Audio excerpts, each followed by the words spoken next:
Hey to everyone out there. I hope everyone been having a blessed 2021. Oh my God, we are already 5 days in, and I just want to inspire someone. I just want to motivate someone to know, work your vision.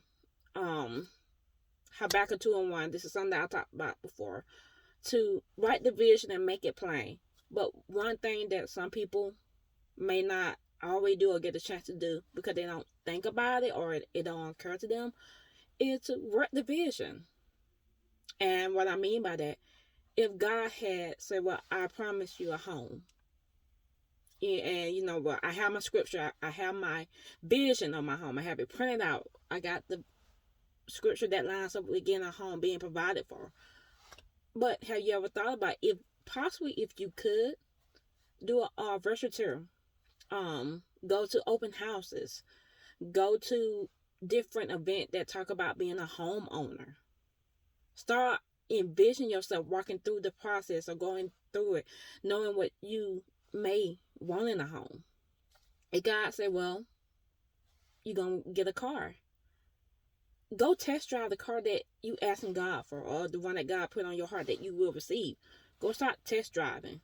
You know, those things you can do that's in your control, that you can do in the moment.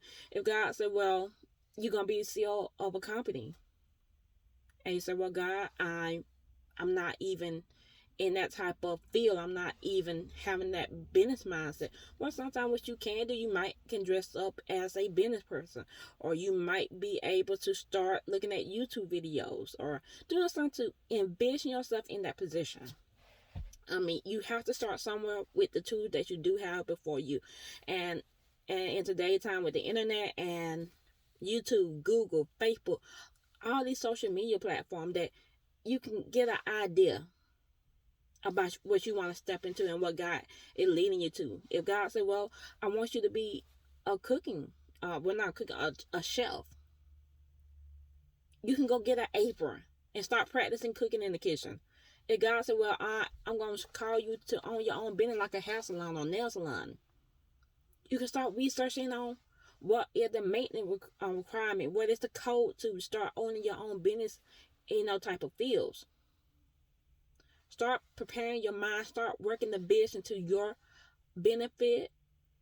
Because one thing that is so important is getting that feel for it. Getting the what God calling you to do.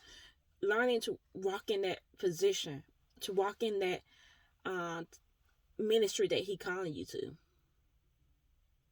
Because sometimes we don't think about those things. Like, could I go to an open house? Could I test drive a car?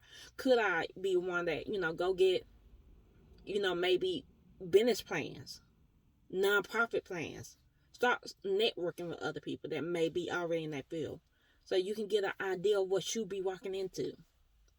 Not in fear, but in greatness and boldness, and in the promise that God will provide a way. But they just encourage someone to say, hey, if God promised you something, hang on to it. Know that it's coming. Line the scriptures up with it. Get your vision there. And if you can, walk in your vision. Walk in the vision with the tool that you have before you and the thing that God laid out for you. That's pretty short. That's all I have for today. That's what I want to give to someone, because someone is probably struggling, probably concerned about, I never did this before. But that just to encourage you. Don't worry about how you're going to get there. Don't worry about how it's going to come. But know that God got a plan for you. But what can you do in this moment to be on the positive side? Print it out, write it out, and if you can go test it out, test it out. And as I always say, walk in love, grow in grace, and live by faith. Until again, stay blessed.